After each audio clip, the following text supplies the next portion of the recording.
Yo guys, what's up? Good morning.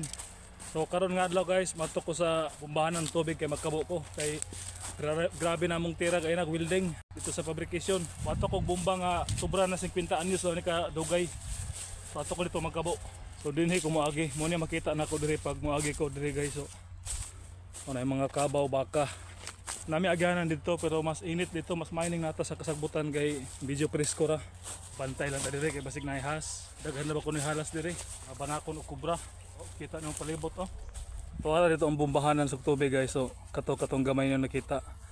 Naay na puyo diri balay. Mo ni caretaker ani nga lupa diri sa Tagibo. Ruwa man kuno nga ani diri. Mao ni siya nga bomba sa tubig guys, akong giingon sa inyo nga grabe na kadugay. Unya sa kilid ani niya na itubig diri nga na-stuck kay kanal magudang dihang dapita. Unya ang iyang ibornal na bara.